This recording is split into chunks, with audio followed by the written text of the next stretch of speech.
김태년 민주당 원내대표는 오늘 교섭단체 대표연설에서 국회와 청와대, 정부 모두 세종시로 이전해야 서울 수도권 과밀과 부동산 문제를 완화할 수 있다고 강조했습니다. 김종인 통합당 비대위원장은 이미 위헌 결정이 나왔던 내용이라며 헌법재판소 결정을 뒤집을 수 없다는 입장을 밝혔습니다. 문재인 대통령은 오늘 주례회동에서 그린벨트 해제 논란과 관련해 미래 세대를 위해 해제하지 않고 계속 보존하기로 결정했습니다. 그린벨트 해제 문제는 부동산 공급 대책의 하나로 거론된 뒤 여권 내에서 서로 다른 목소리가 나오면서 정책 혼선 논란을 빚었습니다. 김창룡 경찰청장 후보자는 오늘 국회 인사청문회에서 박원순 전 서울시장 성추행 의혹과 관련해 공소권 없음으로 조치하는 게 타당하지만 수사 중단을 의미하는 건 아니라고 밝혔습니다. 수사정보 유출 의혹과 관련해서는 검찰 판단을 지켜보고 경찰 수사 여부를 결정하겠다고 말했습니다. 뉴스앤 파워 인터뷰, 오늘은 더불어민주당 김홍걸 의원과 함께 막 오른 인사청문회 전국의 최대 쟁점과 여당의 검증 계획, 그리고 각종 현안에 대한 입장을 들어봅니다.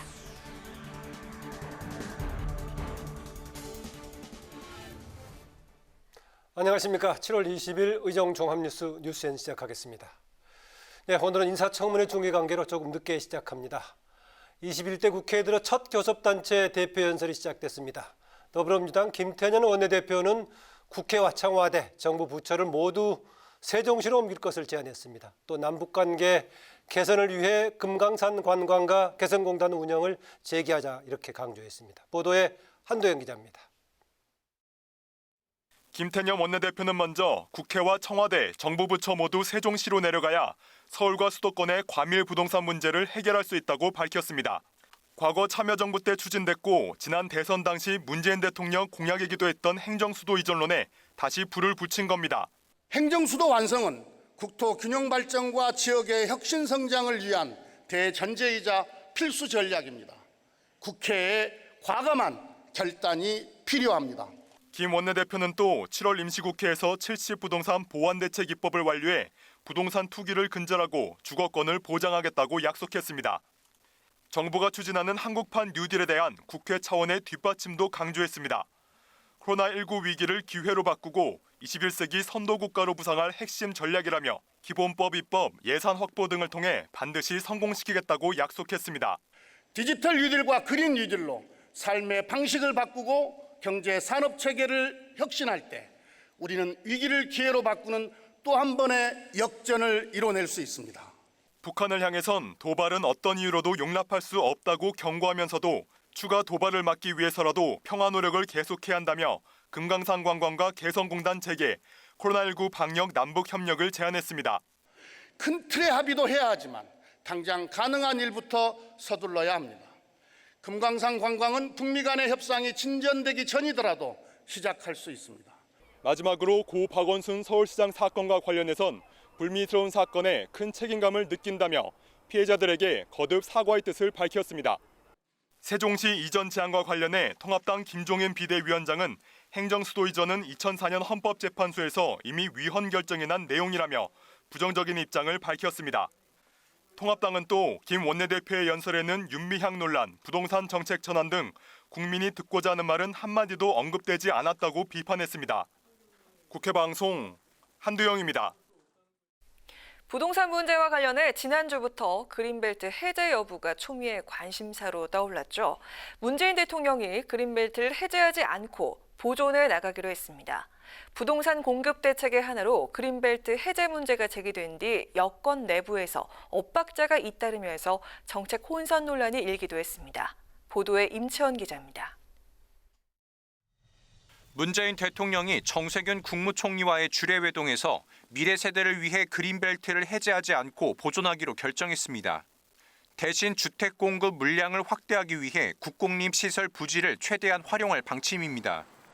특히 국가 소유 태릉 골프장 부지 활용 방안에 대해선 관계부처와 지자체가 계속 논의해 나가기로 했습니다. 그린벨트 해제를 놓고 여권 내에서 서로 다른 목소리가 나오면서 혼선이 커지자 문 대통령이 직접 정리에 나선 겁니다. 앞서 정부와 여당은 폭등하는 부동산 가격을 잡기 위해 서울 그린벨트 해제 방안 등을 검토하겠다고 밝혔지만 당정청이 엇박자를 내면서 혼선을 빚었습니다. 김상조 청와대 정책실장은 당정이 의견을 정리했다고 밝혔지만 정세균 국무총리는 신중론을 제기했고 청와대는 아직 결론을 못 냈다는 입장을 내놨습니다. 민주당은 공식 입장을 내진 않았지만 차기 당권 주자인 이낙연 의원과 김부겸 전 의원은 그린벨트 해제는 최후의 수단이라며 반대 입장을 밝혔습니다. 그린벨트를 손대는 것은 극도로 신중해야 한다.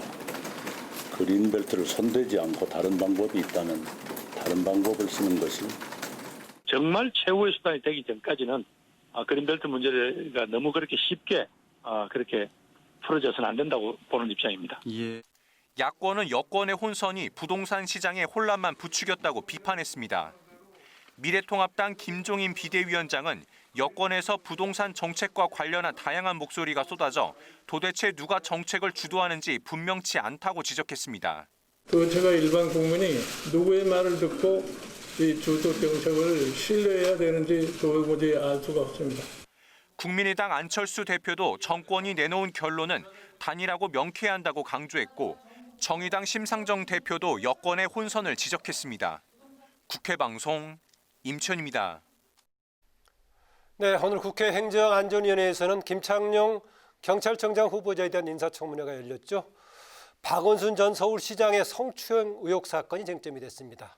김 후보자는 박 시장이 사망했기 때문에 성추행 의혹은 공소권 없음으로 조치하는 것이 타당하지만 관련 성추행 방조나 또 2차 가해 등에 대해서는 철저히 수사하겠다 이렇게 밝혔습니다. 김동길 기자의 보도입니다. 여야 의원들은 고 박원순 서울시장의 성추행 의혹 사건에 대한 진실규명을 촉구했습니다. 이에 대해 김창룡 경찰청장 후보자는 박 전 시장 사건은 공소권이 없어 수사할 수 없다고 밝혔습니다. 법 집행 활동은 법과 규정에 따라 엄격하게 해야 한다는 이유에서입니다. 또 박 전 시장의 사망으로 경찰이 수사를 해도 성추행 의혹 실체를 규명하기 어렵다고 설명했습니다. 후보자께서는 그 성추행 의혹 부분에 대해서 경찰 수사가 필요하다고 생각을 하고 계십니까? 피고소인이 사망을 해서 존재하지 않기 때문에 관련 규정에 따라서 공소권 없음으로 조치하는 게 타당하다고 저는 생각하고 있습니다. 다만 서울시의 성추행 방조 혐의와 피해자에 대한 2차 가해 등에 대해선 철저히 수사하겠다고 밝혔습니다.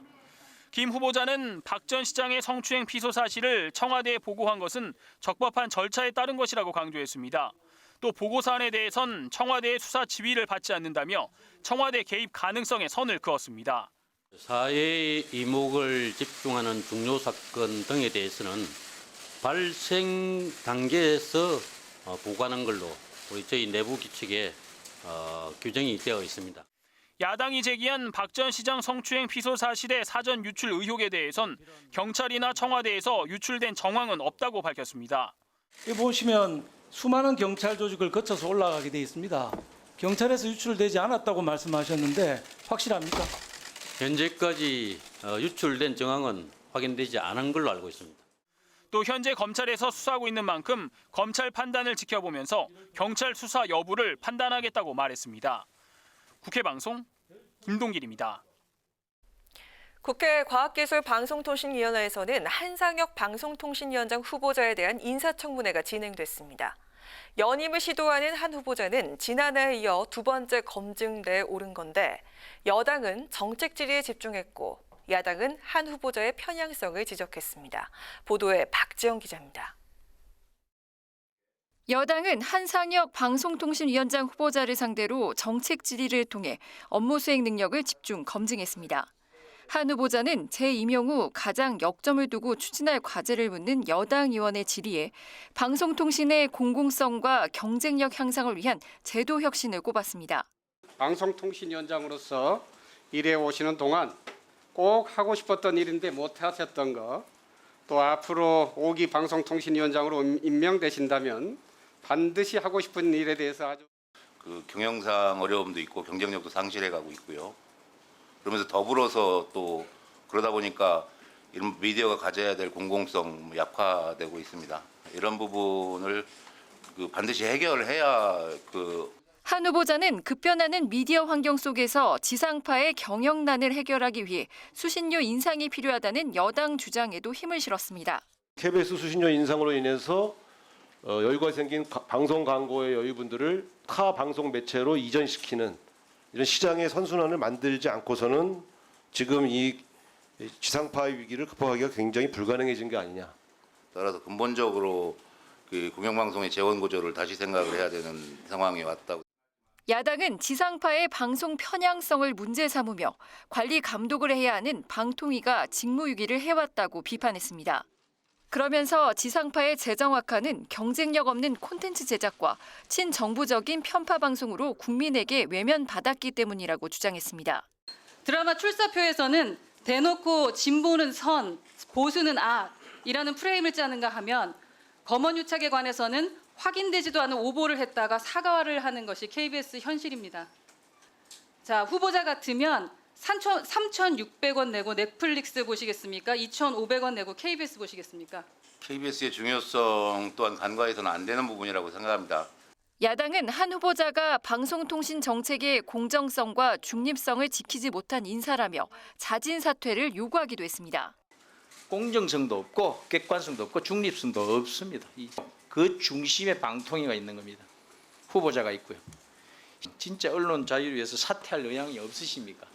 무거운 책임이지만 맡은 바 소임을 다하겠다는 말씀드리겠습니다. 이 밖에 청문회에서 한 후보자는 온라인 동영상 서비스와 관련한 정책 방향도 밝혔습니다. 특히 넷플릭스 등 해외 온라인 동영상 서비스와 겨루기 위해 국내 사업자들이 콘텐츠 제작에 힘을 모아야 한다고 강조했습니다. 국회 방송 박지영입니다.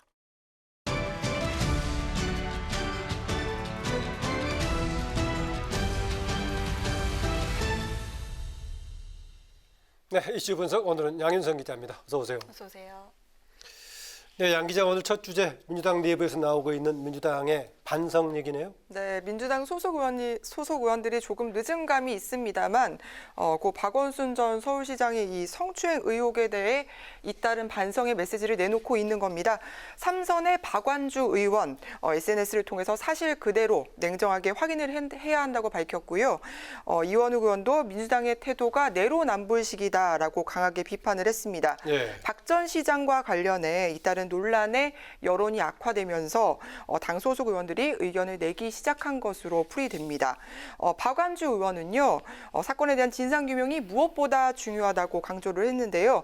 민주당이 성추행 피해자를 피해 호소인이라고 표현한 것에 대해서도 부끄러운 성인지 감수성에 대해 국민이 이해를 못하고 있다고 꼬집었습니다. 또 연이은 광역단체장 이 성범죄 사건으로 많은 국민이 분노했고 또 상처를 받았다면서 민주당의 의원으로서 책임을 통감한다. 또 성추행 피소가 박 전 시장에게 유출됐다는 의혹에 대해서도 국회와 정부가 진상규명에 나서야 한다고 했습니다.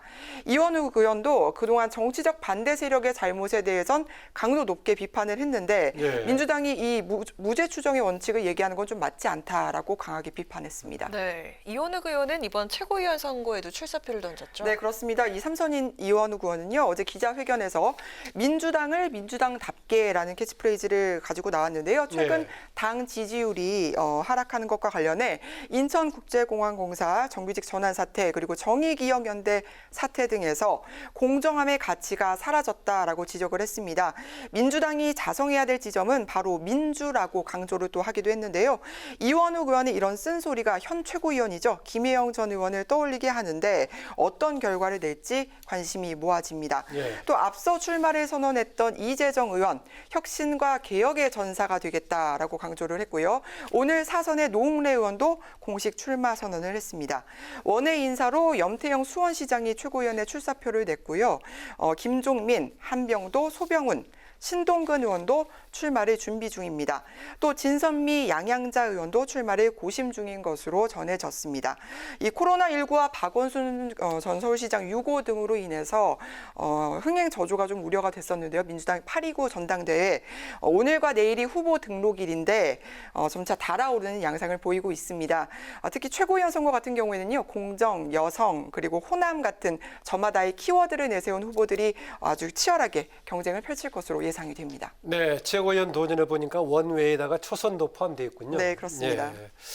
그런데 그 당권 레이스에 돌발 변수가 등장했다. 박주민 최고위원 얘기가 나오는데 이건 무슨 얘기입니까? 네, 오늘 후보 등록 첫날인데 예정됐던 이낙연 의원과 김부겸 전 의원 같은 경우에 오늘 후보 등록을 마쳤습니다.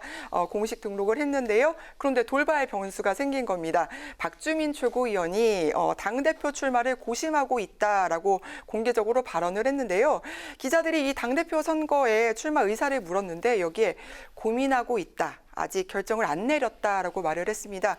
기자가 정치인의 출마 고심은 결국 출마하겠다는 거 아니냐라고 물었더니 정말 아직도 결정을 못 내렸다. 어떻게 할지는 나도 아직 모르겠다라고 답을 했는데요. 이 박 최고위원 같은 경우에는 2018년 전당대회에서 당시 최고위원 가운데 1위를 차지했습니다. 당내 계파도 없고 뚜렷한 조직 기반도 없는 초선 의원이 득표율 1위를 기록을 한 건데 대중적인 인지도와 이른바 친문 당원들의 지지가 바탕이 된 것이란 분석이 많았습니다. 그래서 이번 박주민 최고위원의 출마 선언이 나온다면 양강구도로 굳어졌던 선거판이 완전히 좀 바뀔 수 있다, 흔들릴 수 있다고 보고 있는데요. 최고위원 구도하고 당대표 구도하고 좀 다를 것 같기도 한데요. 다를 것 같은데 일단은 박주민 최고위원이 당대표 출마를 한다는 얘기니까요. 아무래도 지지 구도 자체가 좀 변할 수 있다라고 보고 있는 겁니다. 박 최고위원의 선택에 달려 있는데 당 개혁을 위해서 나서야 한다는 의견, 그리고 지역 조직과 좀 구도가 중요한 선거인데 좀 열악한 것이 아니냐, 영향력이 없을 것이다라는 의견 속에서 좀 막판 고심 중인 것으로 알려졌습니다. 네, 당권 구도도 변화가 예상이 되는데 두 후보 이낙연, 김부겸 후보도 좀 달라진 모습을 보이고 있다고요? 네, 그렇습니다. 이낙연 의원이 그동안 각종 현안에 대해서 뚜렷한 입장을 내지 않고 극도로 좀 말을 아껴왔습니다. 그래서 늘 엄중히 보고 있다라고 말을 해서 비판도 좀 적지 않았는데요. 전직 국무총리이자 대권 후보 지지율 1위를 차지하고 있는 만큼 이 말의 무게에 좀 아무래도 구체적인 입장 표명을 안 했다는 게 후보 측의 입장이지만 그동안 좀 평가는 달랐습니다. 오늘 비판에 의식한 좀 현안에 대한 많은 입장을 쏟아냈는데요. 먼저 부동산 문제에 대해선 그린벨트, 손대지 않을 수 있는 방법이 있다면 그 방법이 좋다. 또 정부 여당이 그린벨트 문제 등 계속해서 엇박자를 내고 있는 것에 대해선 한 목소리를 내야 한다. 시장이 혼란을 준다고도 했습니다. 또 그 고 박원순 전 서울시장 문제에 대해서도 특별 감찰관 제도를 제안을 하면서 성비 문제를 상시적으로 점검하고 규율을 강화하는 역할을 해야 한다고 했습니다. 직접 들어보실까요? 정부 여당이 한 목소리를 내는 것. 중구난방을 자제하는 것, 이게 시장의 안정화에 기여할 것이다. 이제 후보이기 때문에 좀 더 자유롭게 제 의견을 말씀드릴 수가 있을 것입니다. 네, 전국을 훑고 있는 김부겸 전 의원은요, 책임을 거듭 강조를 했습니다. 고강도로 당을 개혁하겠다면서 이번 전당대회가 당대표를 뽑는 자리이지 대선 후보 뽑는 자리가 아니라고도 했고요. 대권 구도에서 이낙연 의원이 경쟁자인 이재명 경기도지사와 연대 가능성을 묻는 질문에선 정치공학에 따라 손잡는 건 좋지 않다라고 답변을 하기도 했습니다. 직접 들어보시죠. 소위 말해서 어떤 형태로든 무슨 쏠리는 그런 정치의 선택을 할 수는 없습니다.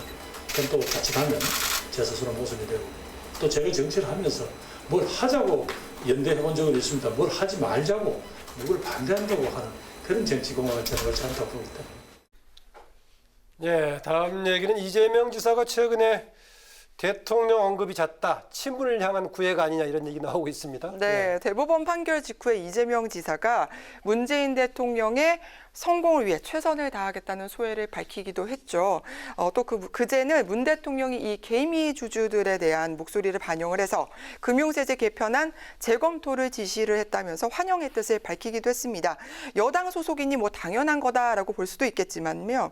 문 대통령에 대한 좀 극존칭이 눈에 띕니다. 이재명 지사 SNS 보실까요? 대통령님 말씀을 관료들이 귀담아 듣길 바란다. 대통령님 말씀처럼 개인 투자자들 의욕을 꺾지 않아야 한다. 이렇게 적었습니다. 또 국민 목소리 정책에 반영하는 우리 정부 참 든든하다고도 했습니다. 이런 이 지사의 행보는 아무래도 친문 세력을 염두에 둔 것으로 풀이가 됩니다. 문 대통령 강성 지지자들이 지난 대선에서 생긴 앙금이 여전히 있기 때문이다. 의식하고 있다라고 보는 건데요. 결국 친문을 잡아야 이 대권 가도에 탄력을 받을 수 있다는 게 이 지사의 행보에 영향을 미쳤다는 분석입니다.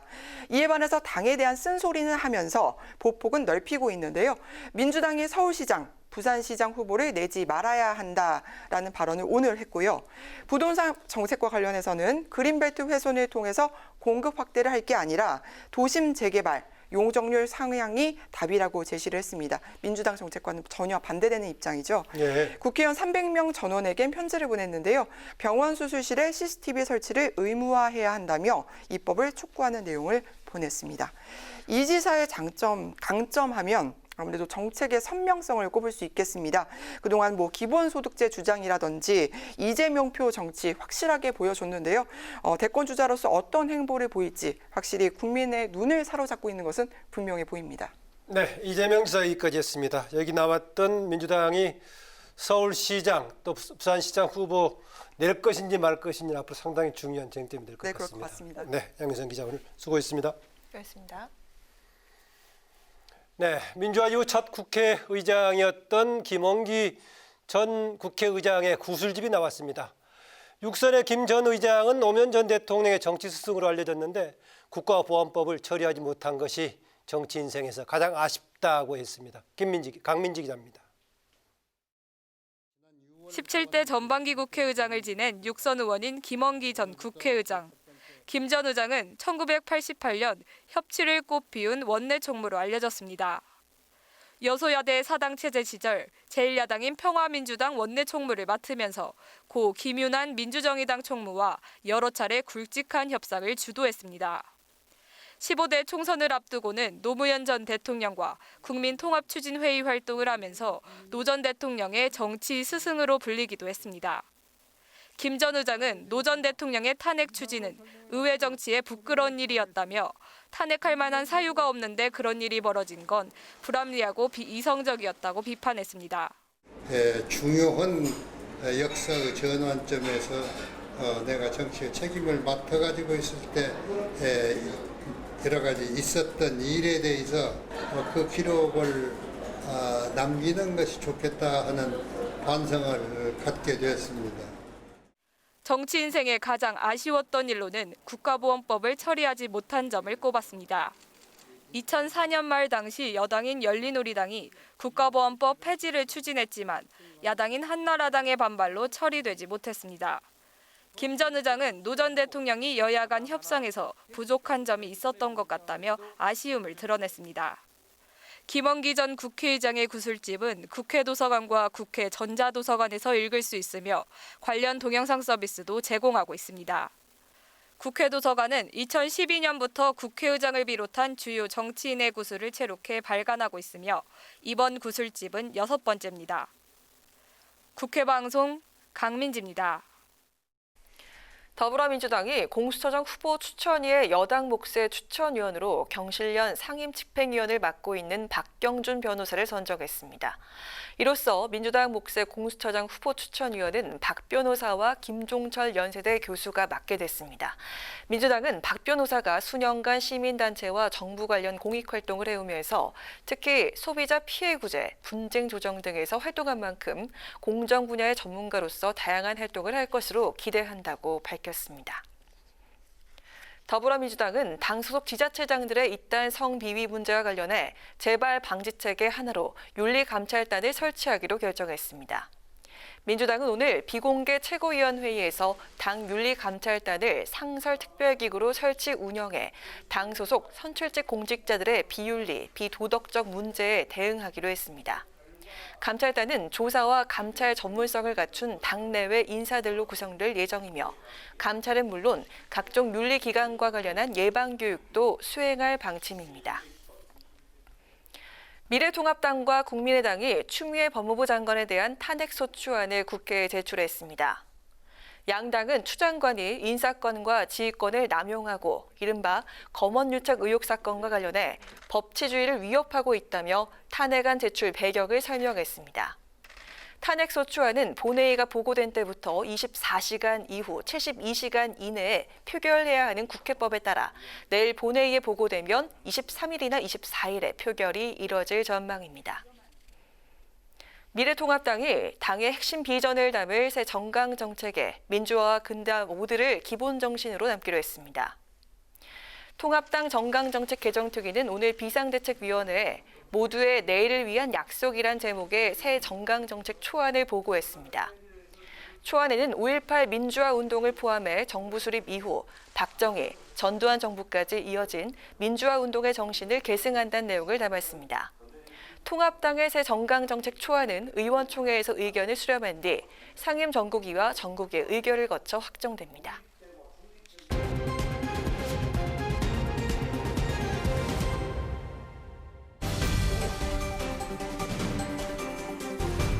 강아랑의 정치톡 시간입니다. 7월 20일 정치면을 장식한 뉴스는 무엇이었는지 첫 번째 정치톡 만나보시죠. 각종 악재로 정부 여당의 지지율이 하락세를 보인 가운데 대선 주자 선호도에도 변화가 감지됐습니다. 부동의 1위를 지켜오던 이낙연 민주당 의원의 선호도가 주춤한 반면 이재명 경기도지사와 윤석열 검찰총장에 대한 선호도는 큰 폭으로 상승해 눈길을 끌었습니다. 리얼미터가 YTN 의뢰로 지난 17일 전국 성인 1000명을 대상으로 진행한 차기 대선 주자 선호도 조사에서 이낙연 의원은 23.3%, 이재명 경기지사는 18.7%로 각각 집계가 됐습니다.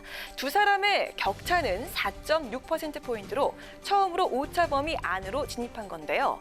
이낙연 의원에 대한 선호도가 지난 4월 이후 하향 곡선을 그린 반면 지난주 대법원에서 기사회생한 이재명 지사의 선호도는 3%포인트 이상 오르면서 가파른 상승세를 보였습니다. 한편 범야권 주자들 가운데는 윤석열 검찰총장이 14.3%로 3위에 올랐습니다. 이는 6월 말 조사 결과보다 4.2%포인트가 오른 수치인데요. 리얼미터 관계자는 윤 총장의 경우 야권 내 뚜렷한 차기 주자가 없기 때문에 지지세가 몰린 것으로 보인다고 분석했습니다. 이낙연 의원과 이재명 지사의 차기 대선 주자 지지율 격차가 오차 범위 안으로 좁혀지면서 두 유력 후보 간의 정면 승부가 시작됐다는 시각이 나오고 있습니다.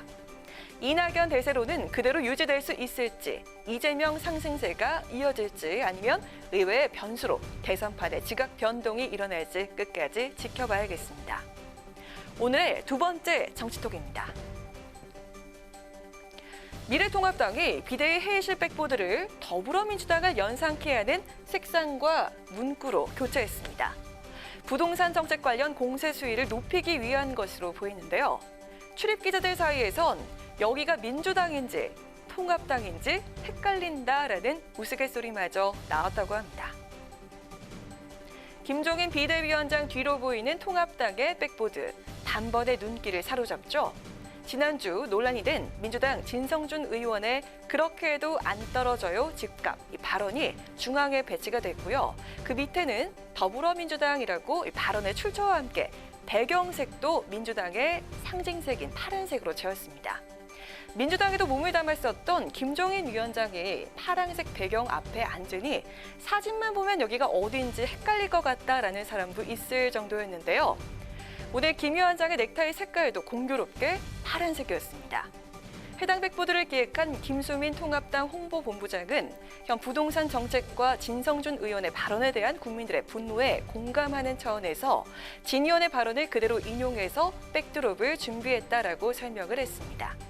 통합당 지도부는 민주당을 꼬집는 백보드를 배경으로 오늘도 문정부의 부동산 정책을 강도 높게 비판했는데요. 김종인 위원장은 최근 부동산 정책을 누가 주도하는지 분명하지 않아 혼란을 금할 길이 없다라며 현재 진행되는 부동산 정책의 혼선에 대해 문 대통령이 결단을 내려야 한다라고 압박했습니다. 통합당의 백보드 교체를 놓고 도발적인 대여 압박이라는 분석이 나오고 있는데요. 7월 임시국회를 정부 여당의 부동산 정책 공세의 장으로 만들겠다는 선전포고라는 해석입니다. 현 정부를 향한 통합당의 부동산 정책 공세는 어디까지 이어질까요? 마지막으로 세 번째 오늘의 정치톡입니다.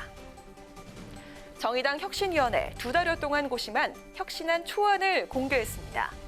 당 쇄신을 위한 7가지 방안이 담긴 가운데 이 중 가장 눈에 띄는 대목, 바로 현재 월 10,000원의 당비를 10분의 1 수준인 월 1,000원으로 인하하자는 내용인데요. 당비 문턱을 낮추자고 제안한 그 배경이 뭘까요? 정의당 장혜영 혁신위원장 어제 유튜브를 통해 중계된 온라인 설명회에서 월 1,000원의 당비를 내는 지지당원제 도입 방안을 밝혔습니다. 혁신위가 1,000원 당비를 제한한 이유, 바로 입당 문턱을 낮추기 위함입니다. 현재 정의당 당비는 월 10,000원으로 민주당의 당비가 1,000원인 것에 비해서 당비가 비싸 진입장벽이 높다는 지적이 꾸준히 나왔습니다. 혁신위는 당원 수를 획기적으로 늘리고 기반을 강화해야 한다는 것이 당비 인하론의 근거라며, 다만 당비 인하 시 당 운영이 어려워질 수 있다는 반론도 있는 만큼 활발한 토론이 필요하다라고 덧붙였습니다. 또한 당대표에 과도하게 쏠린 권한을 부대표 등에게 분산하는 대표단 회의 방식의 집단 지도 체제 도입 계획도 밝혔는데요. 당초 최고위원을 도입해 집단 지도 체제로 바꾸는 방안이 논의됐지만 당 대표제를 유지한 채 부대표 수를 늘려 권한을 분산하는 절충안을 택한 것으로 해석됩니다.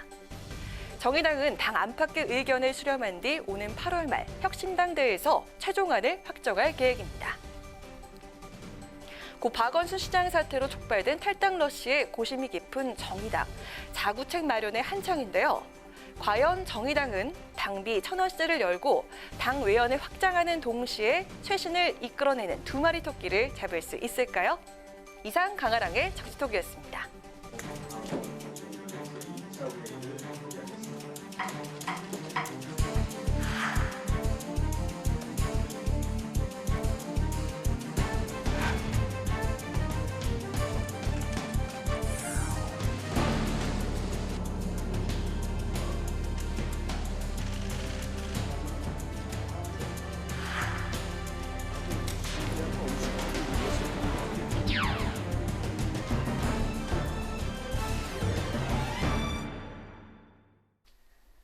네, 이번 시간은 뉴스엔의 파워 인터뷰 코너입니다. 오늘 경찰청장 후보자를 시작으로 여야는 본격적인 인사청문회 전국에 돌입했습니다. 특히 곧 있을 통일부 장관 또 국정원장 청문회에서 여야 간 창과 방패의 팽팽한 대결이 예고되고 있는데, 오늘은 고 김대중 대통령의 삼남으로 21대 국회 외통위와 정보위, 마침 지금 청문회를 주관할 두 상임위 활동 중인 더불어민주당의 김헌걸 의원과 함께 청문회 전국에 대해서 얘기 나눠보도록 하겠습니다. 어서 오십시오. 네, 안녕하세요.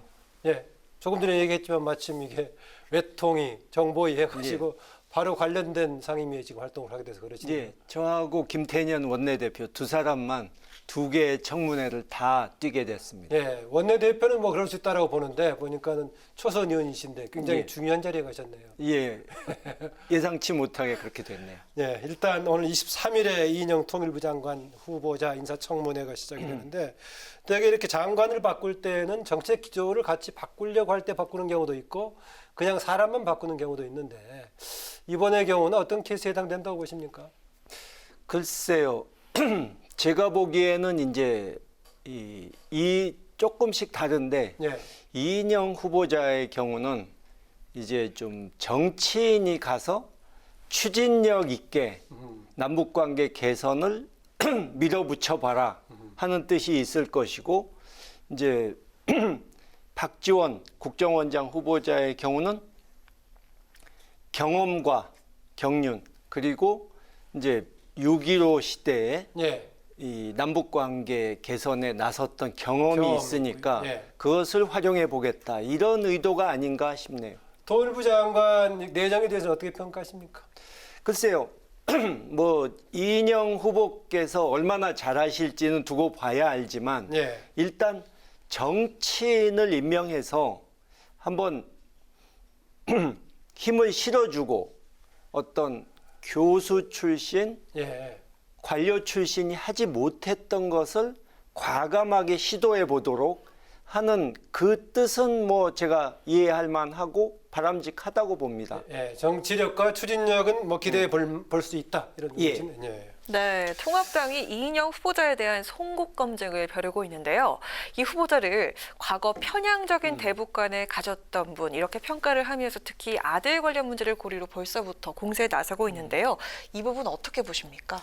글쎄요, 뭐 통합당이 이런 철진한 색깔론을 계속 써먹다가 결국 선거에서 참패를 했는데 아직도 그 정신을 못 차리고 있다면 참 안타까운 일이고요. 예. 아들 문제에 대해서도 제가 해명하는 자료 이런 걸 봤는데 지금 말씀하셨다시피 남북관계 개선이 시급하고 한반도 주변 상황이 정말 이 불안하고 위기의 상황이라고 할 수 있는데 예. 통일부 장관 청문회에서 그 사소한 것들 정말 심각한 문제라고 전혀 볼 수 없는 가족들에 관련된 사소한 것들 가지고 시간을 낭비할 지금 그런 시기인지 예.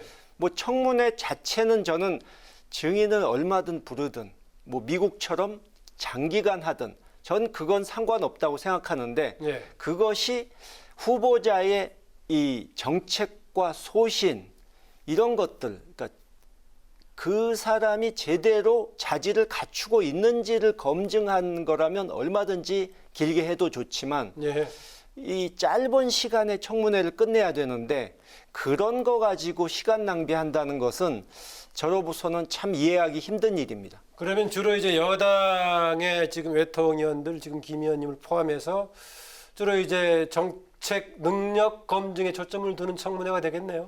예, 그렇습니다. 저는 뭐 일방적으로 후보자를 두둔해주는 그런 청문회를 할 생각은 없고요. 예. 뭐 여당이라고 그래서 후보자가 남북관계 개선에 있어서 확고한 소신과 철학을 갖고 있는지 또 이 자기가 맡아야 될 부처를 개혁하겠다는 활성화시키겠다는 의지가 확고한지 그 부분은 철저히 검증하려고 합니다.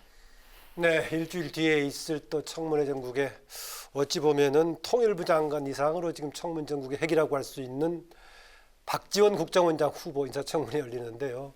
지금은 두세 가지가 일단 야당이 문제 제기하고 네. 있는 것 같습니다. 병력과 대학 학업을 같이 겸했던 시기 문제하고 또 5천만 원 채무 관련 얘기하고요. 또 그다음에 또 이제 통합당에서는 좀 심한 표현으로 적과 내통했던 사람 이런 표현까지 쓰고 있던데 이건 어떻게 보십니까? 글쎄요.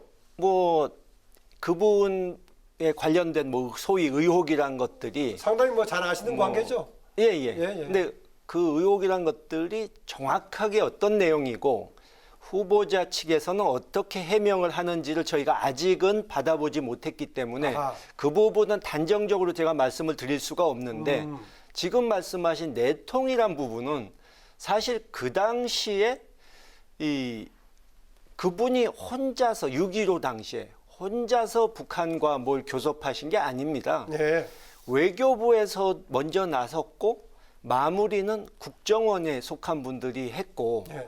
이제 박지원 당시 장관께서는 이 일종의 대통령의 측근이니까 주도적인 역할을 하긴 대통령을 했죠. 네. 대신해서 가서 마무리 도장을 찍어 주신 것이거든요. 네. 그러면은 우리나라의 외교부 국정원이 전부 적과 내통해서 이적 행위를 했다는 소리가 되는데 그것은 좀 말이 안 되는 억지 주장이죠. 네. 그런 식으로 항상 이 공격을 해댄다면 북측과의 접촉이나 협상은 전혀 할 수가 없는 것이죠. 정보위 경우에는 청문회가 어느 정도 공개가 되는 겁니까? 어떻습니까? 뭐 지금 예상으로는 10시에 시작하는데 예. 오후 시간은 전부 비공개로 한다든가 예. 아니면 한 4시 정도부터 비공개로 한다든가 지금 그런 안이 논의되고 있습니다. 예. 그럼 방금 얘기하셨던 그 당시의 역할에 대한 논란은 여야 간의 좀 입장 차이가 논란이 될 수 있겠군요. 뭐 그럴 수도 있겠죠. 예. 네. 의원께서는 박지원, 서훈, 임종석 등 새 외교 안보 라인에 대해서 좀 불안한 인사라면서 아쉬워하신 바가 있는데요.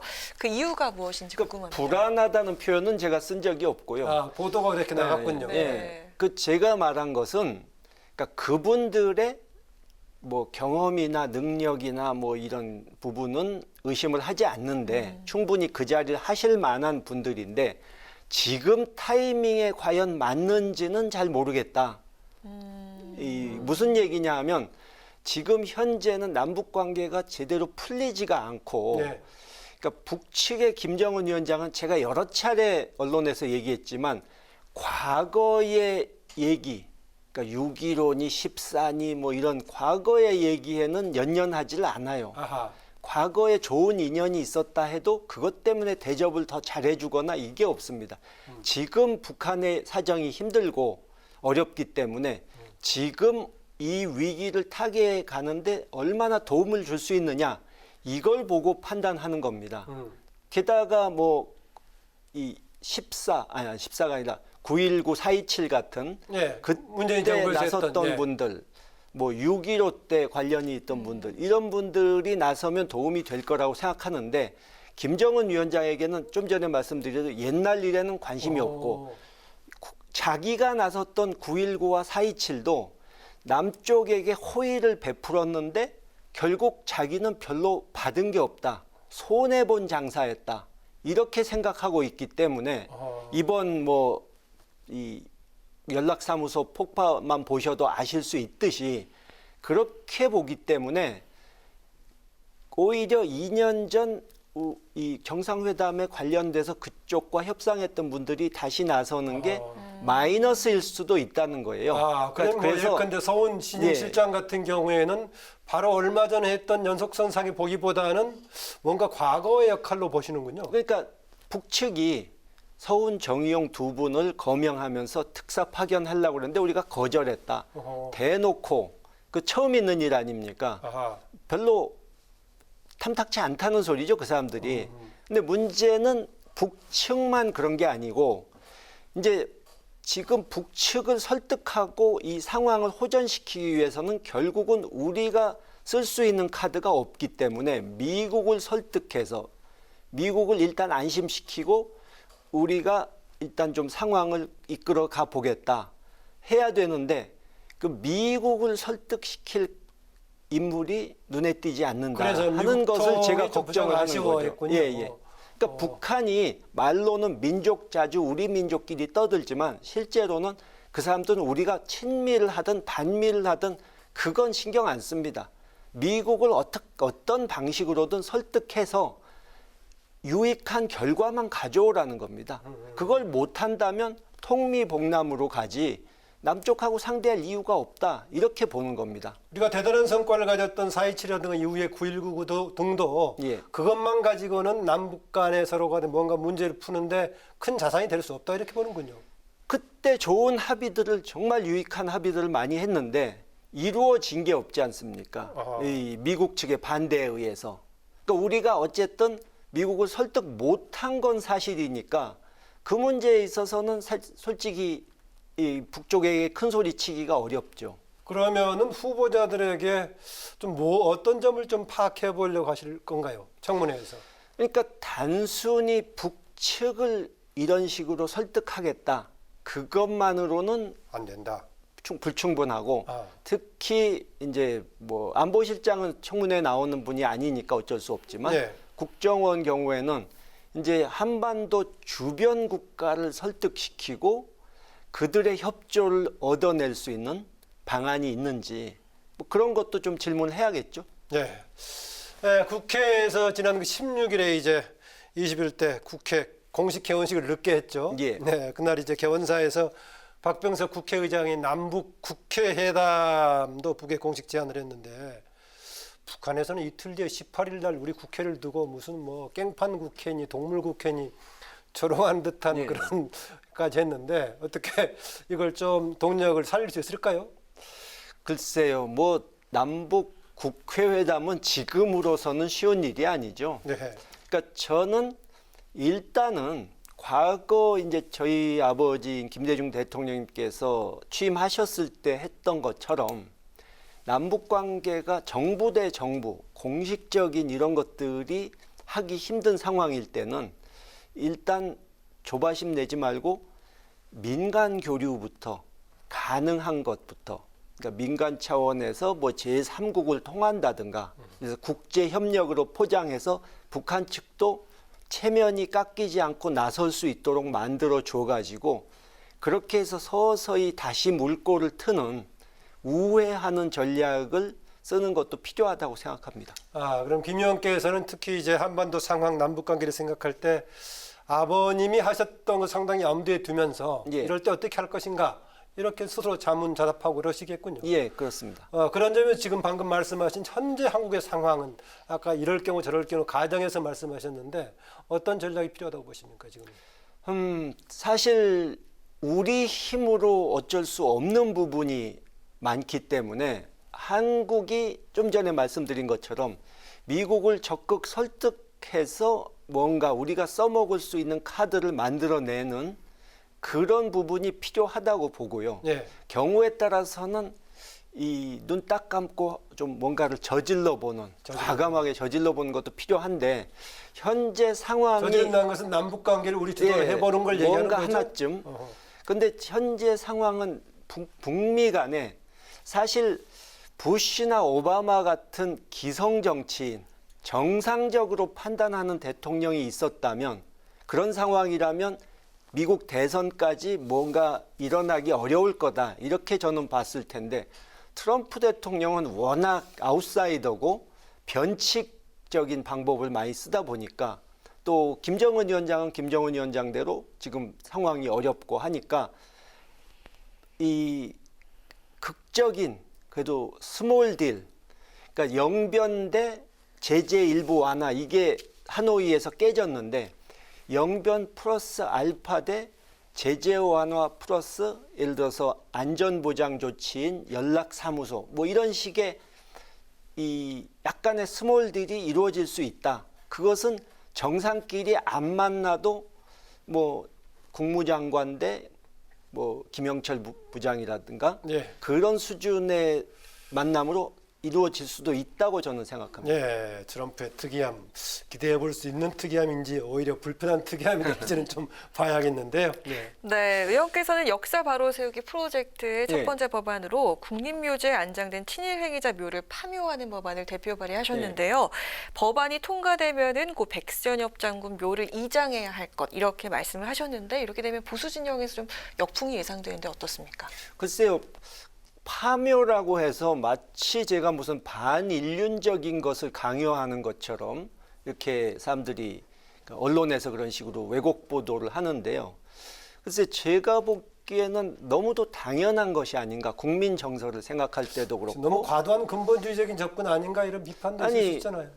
독립투사와 친일한 사람이 같은 곳에 묻힌다는 것부터가 상식에 맞지 않는 것이고 뭐 이 백선엽 장군이 최근에 돌아가시니까 그분을 이 우상화하는 사람은 그 백선엽 장군을 이순신 장군에 비교를 했더라고요. 근데 아니 상식적으로 생각해봐도 이순신 장군은 이 나라를 위해서 모든 것을 바쳤고 억울하게 모함을 당해서 감옥을 갔다 온 후에도 백의종군까지 하고 그러면서도 죽을 각오를 하고 12척의 배를 가지고 명량해전에 나가신 분인데 자신의 입신양명을 위해서 일본군에 들어갔던 사람, 또 일본군에 들어가서 항일 세력을 토벌하는 데 나섰던 사람, 또 나중에 한국전쟁에서 양민 학살에도 간접적인 책임이 있는 사람이 어떻게 이순신 장군하고 비교될 수 있는지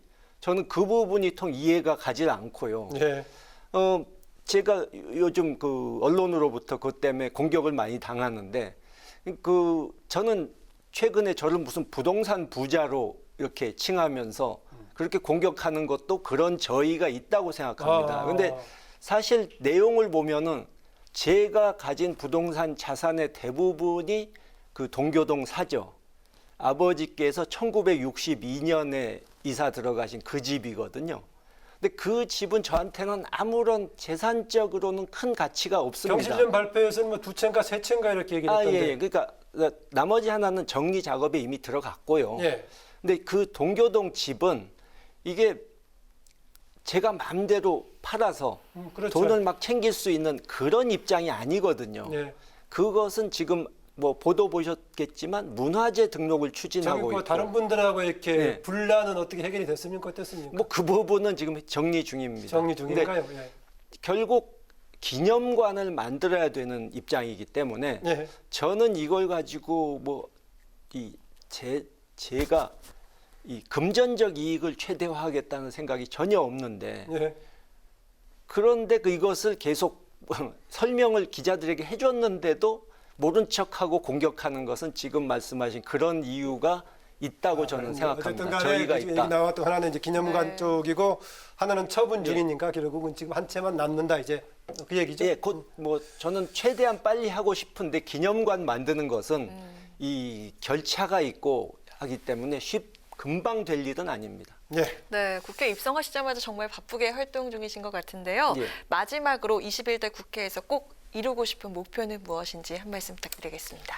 예, 뭐 지금 당장은 이 모든 국회의원들이 코로나 위기 극복을 위해서 최선을 다하고 있는데 당연히 그 문제에 있어서는 뭐 제가 적극 동참하는 것이고요.